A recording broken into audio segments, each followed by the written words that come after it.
The following is a special presentation of Tony Kurre Radio with Dr. Alex Heublein and Dr. Josh Klapow. This is Adapt or Perish. Welcome to Adapt or Perish, along with Dr. Alex Heublein, president of Adaptigent. I am Dr. Josh Klapow, and today we are talking about, it's my favorite thing. I love this. This is Alex. This is what I live for. Crisis, disaster, problems, everything's falling apart. I mean, these are what shrinks we live for, because this is where we can come in and rescue. And particularly, you gave me the songs for today, Under Pressure by Queen, but which I like. I'll give you that one. I like it, but I like the other one better. I mean, REM's classic, The End of the World as We Know It. This is such a great topic, Alex, because, I've seen this and I know you've seen this, the sort of either or, oh my God, it's all going to hell, or we got nothing to worry about. And usually it's somewhere in between. And if you don't accurately assess what is happening or what is likely to happen, I mean, your business can go under. So enlighten us with what you've seen out in the marketplace, particularly with your company that is really there as a solutioning company. Yeah, crisis management is hard. I mean, it's something that I would argue most people aren't particularly good at, regardless of their level of experience or how long they've been doing things. What I found is crisis management can be, you're right, it can be the undoing of people. It can be the undoing of organizations and companies. But at the same time, if you do it right and you really understand how to manage a crisis, it can actually be something that worst case scenario doesn't turn out to be nearly as bad as you thought it was going to be. Best case scenario, good things can actually come out of crises. And I've always used this saying that where there's no change, there's no opportunity. Mm-hmm. And if you live in a static world, there's no opportunity to advance. There's no opportunity to grow. And so, you have to embrace change as a leader within organizations. It's something you got to embrace because it's going to happen. The question is when those changes precipitate a crisis. And that's when you get into, I think, a very different skill set in terms of how people manage those crises versus just managing change, right? You might just say, well, a crisis is really just kind of a change on steroids.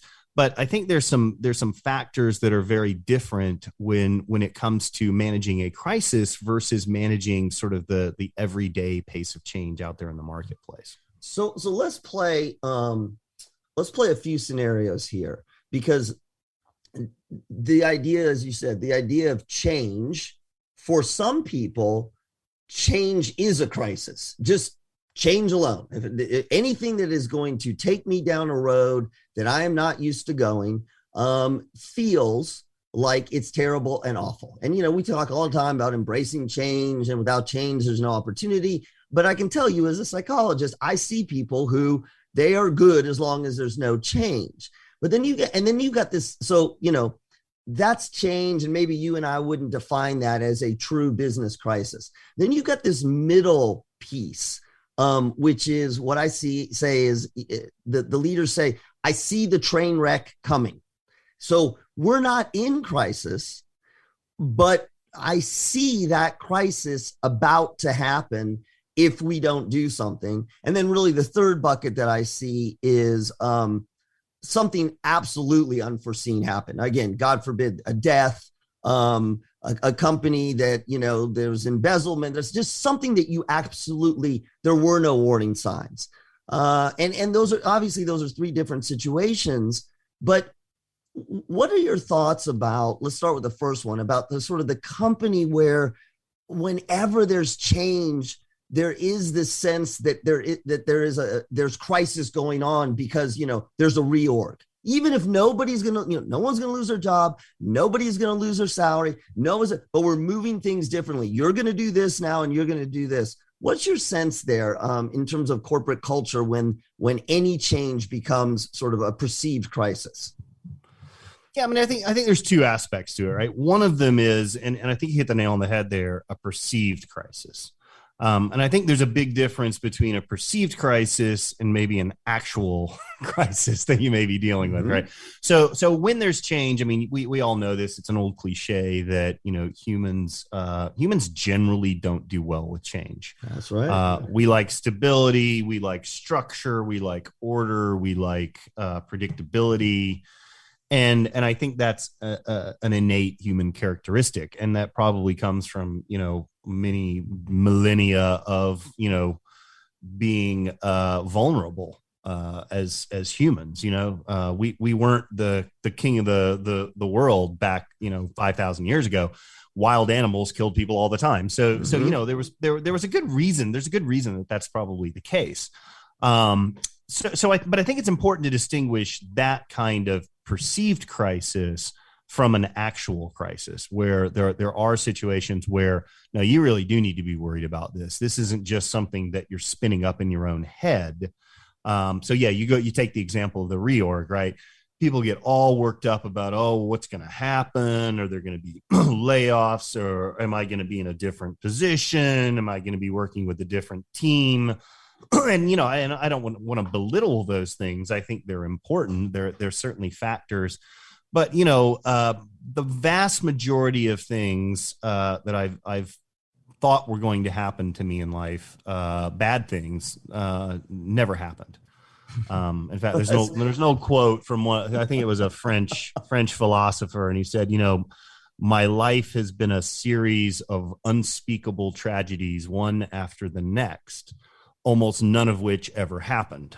And so some people tend to view the world that way, right? It's just like this one crisis or this one tragedy after another. And the reality is the vast majority of them never actually work out like that. So I think you have to kind of distinguish between a perceived crisis and then something that truly is a crisis. And I think the way you deal with those things maybe is a little bit different. I think the way you deal with perceived crises is through communication. So if you are getting into a situation where you're going through a corporate reorg or whatever, I think being able to communicate effectively with people so that they're not dreaming up these worst case scenarios. You know, here, oh, there's going to be a reorg next month. You know, every single person's going to dream up these doomsday scenarios for themselves and for the people around them. Well, unless they think they're going to get unless they think they're getting a huge promotion.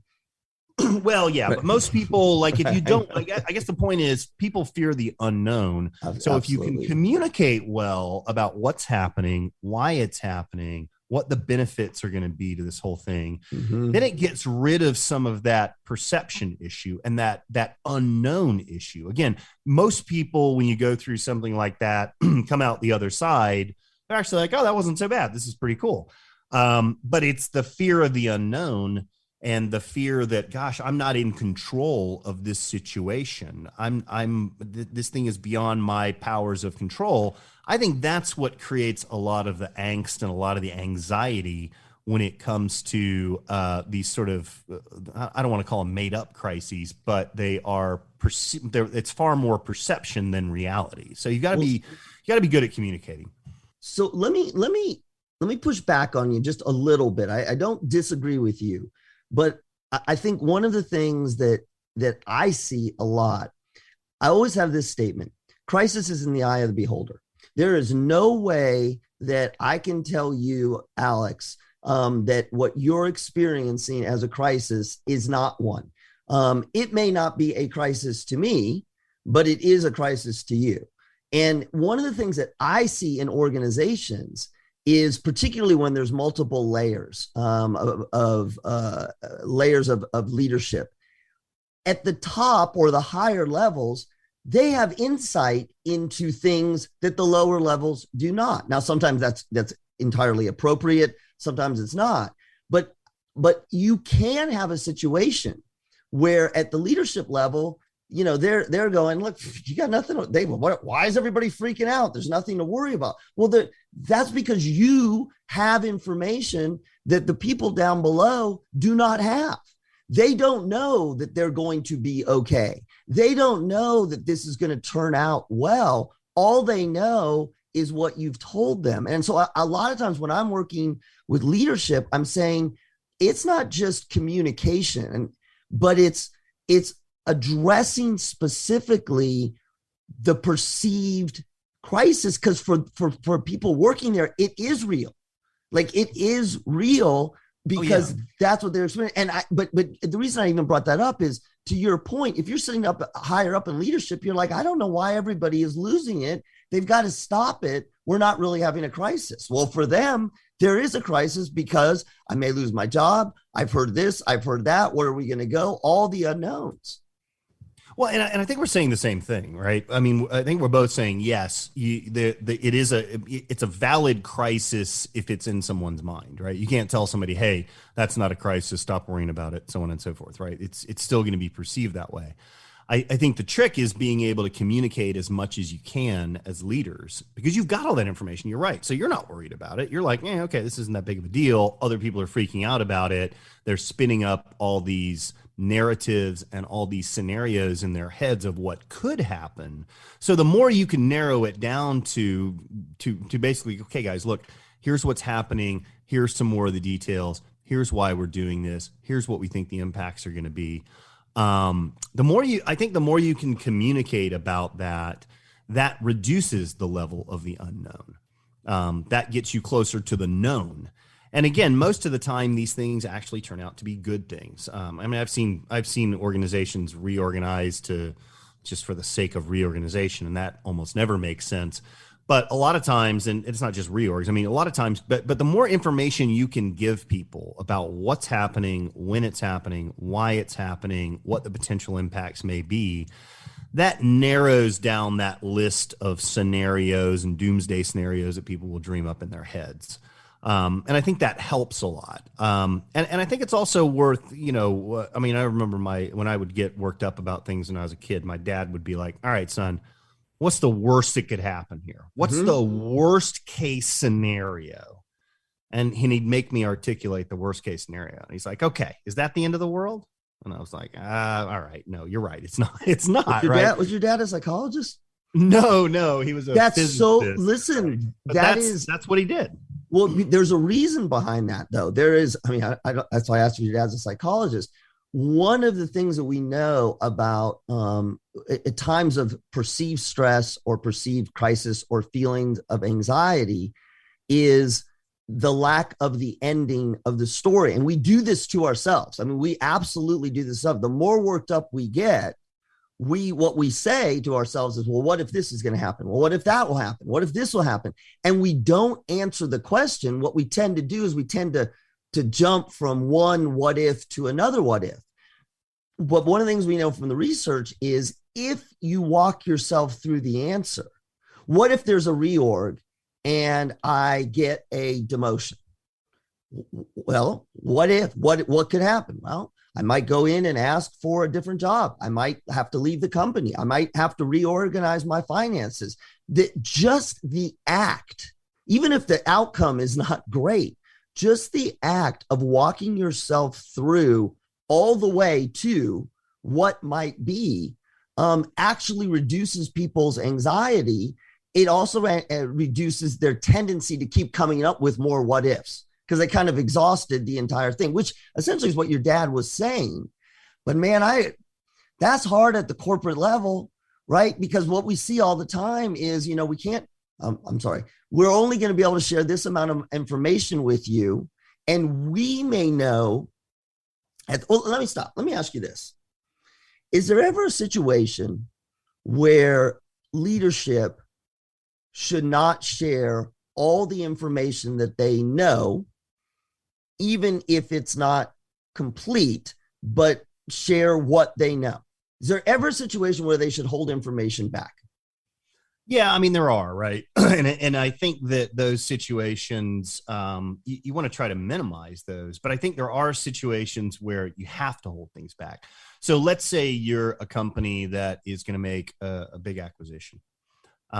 You've got to be very, very careful about what gets said, even to your own employees, during your quiet period and everything else, right? You have to be extremely careful, or that acquisition can be blocked.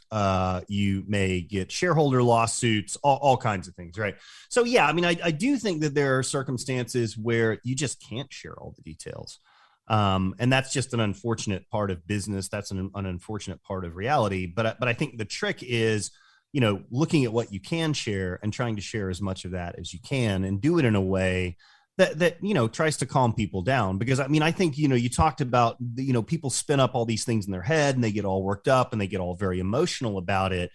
And you're using a very different part of your brain when you get very emotional and worked up about things, right? Yes, so you bring this logical part of your brain into it, and you say, okay, what's the worst that could happen here? And you go, oh, okay, actually, that's not that bad. So you're kind of countering it with a different part of your brain and a different part of the way people think. And I think that helps a lot. So getting information out to people, I think, is very important. So I think that's one kind of crisis, right? Where you've got maybe kind of this internal crisis. And again, it could be an acquisition, it could be a merger, it could be a reorganization, it could be whatever, right? But mostly the impact of that crisis is within your organization. And then you have crises that happen outside of your organization that impact your organization. So for instance, I worked for a big company for a few years, big technology company. I'm not going to say who it was because I've worked for a bunch of them. But they went out, they made an acquisition. A fairly substantial acquisition, still probably not more than 5 or 10% of the company's total revenue, but got themselves into a position where they really didn't understand the business and the industry and the customer base they were trying to acquire. And frankly, it didn't fit particularly well with the way they did business. And so as a result of that, they ended up just royally pissing off a huge number of the acquired company's customers. Mm-hmm. And I, unfortunately, was one of the guys that had to deal with these very upset customers. and I'll tell you, I mean, I spent a few years working there, and it was the most difficult job I've ever had in my life, because it was a new crisis every couple of weeks. There was something that had happened that not only affected our customers, but affected their customers as well. So it was this kind of multi-level crisis. You've got CEOs, you've got VPs, you've got senior level executives calling you up and literally screaming at you on the phone. And that was really tough, right? So managing that external crisis where something hadn't gone right with a customer, and they were really upset. So I spent, 2 or 3 years of my life learning how to be a very good crisis manager. And there's a couple of things I learned about it. One was that you have to stay calm when you're dealing with an external crisis, right? When you start getting emotional about it, you start getting worked up about it, you start reacting to things without thinking about them. That makes the whole situation just worse and worse and worse. Mm-hmm. So the first thing you got to do in a situation like that is you've got to remain calm. You've got to think logically about, okay, what's the worst that could happen here? What's the solution? And then you spend a lot of time, again, being very calm, you don't want to be defensive about it. You don't want to be in a situation where you're trying to make excuses or you're trying to say, no, you're wrong. You kind of let the people talk it out, and then they eventually realize, hey, this isn't nearly as big of a deal as I'm making it out to be. It's still a big deal. It's still a crisis for your customer. But one of the tricks that I learned was just listen to people, stay calm, listen to them, let them get it off their chest, and then you can have a more rational, less emotional conversation about how to go out and resolve the crisis. But if you panic, if you truly let it get emotional, or you get angry about it because you're being yelled at, and that's a very human tendency, right? Somebody starts yelling at you, you want to defend yourself. And sometimes you get angry at them. So that's the first thing, is whatever you do, don't react, don't get emotional about it, empathize with people, but let them kind of tell you what their challenge is. And then your job is to figure out, all right, how are we going to, as a team together, how are we going to solve this challenge? How are we going to deal with crisis? You're listening to Adaptive Parish on Tony Curry Radio. I'm Josh Klapow with Dr. Alex Heublein, who I think has actually, in the course of this segment of Adaptive Parish, has changed his profession. I'm sitting here, Alex, I'm feeling like I'm sitting with the psychologist, like, oh, I'm feeling so much better just from your advice. I had all these things I was going to contribute. Damn, forget it. You're right. No, but so let's riff off of one of those things, because everything that you said is true. And God love you for being in, or anybody who's in that position where you're dealing with customers who are just, and rightly so, they are so upset. They are so angry. Now, they may be not wholly appropriate when they're expressing that to you, but they're yelling, they're screaming, and everything is bad. Now, you said two things. One, you said remain calm, which I agree with you. And I agree with you with that because one of the things we know is that people pace or model emotions. And so the more that if somebody is agitated, the more agitated you become, you simply fuel the emotional fire, because we are designed to mirror one another. That we do it unconsciously. And so part of the reason it's important to stay calm is what you're doing is you're taking the emotional energy out of the conflict, which is really important and but not easy. The second part, though, is much harder, which is taking your emotion out of it. Because I would argue that particularly in a highly conflictual situation, whether that's with a customer or during a crisis, when you're a leader and people around you are quite emotional, I would argue that you can't take your emotion out of it. It's ingrained in us to react to the emotion, at least react cognitively, mentally, the processing of it. And I think the real trick that I see a lot of leaders struggle with is they experience that emotion, that horrible, angry, upset, sort of negative emotion. And then they can't not react to it internally, which is not a big deal. I would say that's okay. But then they start reacting to it externally.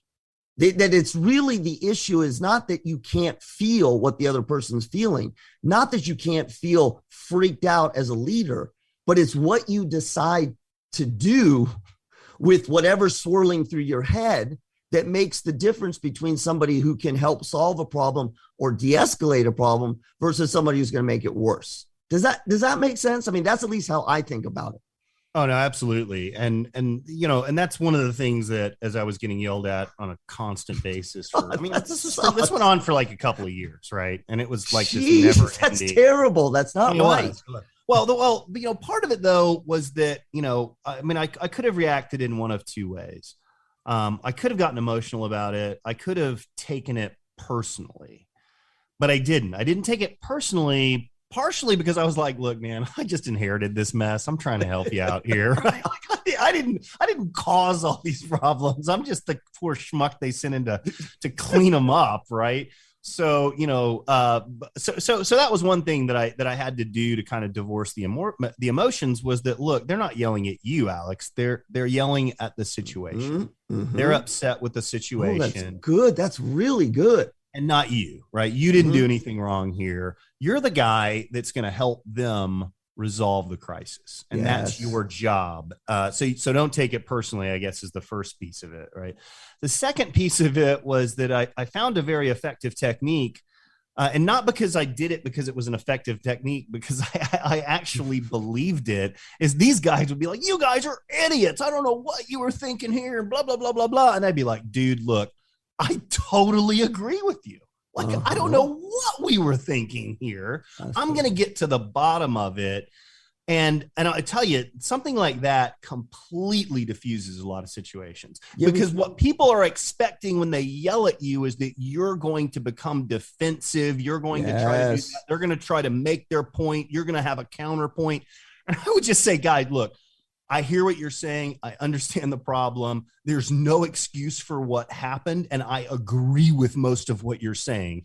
So now let's go solve the problem, right? Because sitting here yelling at each other isn't going to help anything. And that de-escalated a lot of situations. Yeah, because what you did was acknowledge and own a truth. And I think that is the number one. When we are upset, we are just primed, looking for something that is working against us, particularly if we're in a conflict with someone else. This is why arguments happen, because they just keep going back and forth. One of the things that we know works and builds trust is if there is a known mistake or a problem, owning and acknowledging that problem. Actually, it's acknowledging first and then owning it. Owning it, acknowledging it means I agree. There is a problem. I recognize it. Owning it is, yes, I caused the problem. We caused the problem, and I'm going to get to the bottom of this. As soon as you do those two things, what you've basically communicated to people is, I hear you. I hear your upsetness, and it's registering with me. And this is important. It's registering with me in a healthy way. Meaning it's not just that it's registering me and now I'm pushing it back on you. I'm taking it because you have a right to be that way. But man, that is not easy to do for any human, but particularly in business. And I typically see, because they're attacking your product, your service, your company, this natural tendency to defend versus kind of what you were doing, which was in some ways neither defending nor accepting all the blame, but essentially sitting with their upsetness, which it goes a huge way to diffuse negative emotions. Oh no, it does, and it's really about. I think part of it is just empathy. People want to know, to your point, that they've been heard, they've been understood, that it's okay for them to be upset. A lot of times people will get very upset and they'll say a lot of things they don't necessarily mean, and then they'll regret it after the fact, right? Or they'll think, "Gosh, I kind of flew off the handle there, and I probably shouldn't have." But being able to say, "Hey, look, I get that you're upset about this. And, if I were in your shoes, I'd be pretty upset too." Being able to empathize with them and then get to the solution part, right? Yes. Because that's the trick in crisis management is, yes, you have to manage the expectations, you have to manage the communications, but at the end of the day, you got to solve the problem. You got to go deal with the crisis.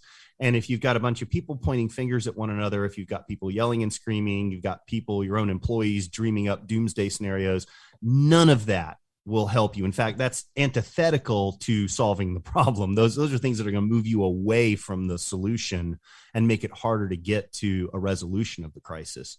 So yeah, in this job, I'll tell you, Dr. Josh, I learned more about crisis management in a couple of years than I had learned in my entire life up until that point, put together times 10. So while it was a very trying experience, it was, and a very anxiety inducing couple of years of my life, I learned a tremendous amount about it. And it was mostly not because I'm a smart guy. It was mostly through trial and error. But it did end up working out, and we got most of the crises resolved pretty quickly. But we had to have the person that was yelling had to be part of the solution. And if you can get them to that point, I think that's really a key idea there. So let me end on this, because I think what you went through, as traumatic as it was, is something that if you're going to be a leader in an organization at any level, it's not just that you have to read the books. And it's not just that you have to be in, sort of conflict situations. And we've done shows on having tough conversations.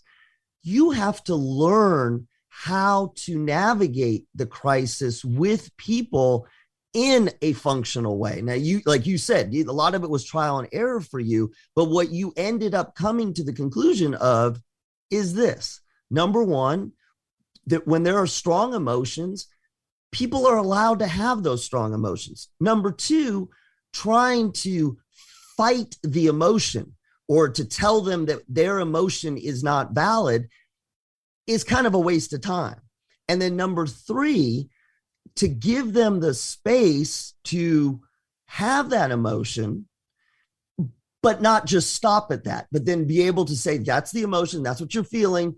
and here's where we're going to go. If you can go through all those things, which you obviously did, you don't prevent problems from happening, and you can't solve all the problems, but you sure as hell are not making worse problems or making problems worse. And I think that ultimately in a crisis situation, sometimes you're not going to fix it, but you definitely don't want to make it worse. And, you know, as we wrap this segment of Adapt or Perish, I'm giving Alex Heublein, I had him all wrong. I thought he had, what did you have your PhD in? Business administration? Yeah. Right. So for Dr. Alex Heublein, a doctorate of business administration, and now, as of today, doctorate of psychology. Oh, I got an honorary doctorate. That's great. I'm Dr. Josh Klapow. You need to listen to Tony Kurre Radio every single damn day, but you also need to listen in particular because you're going to hear another amazing segment on Tony Kurre Radio of Adapt or Perish. This has been a special presentation of Tony Kurre Radio.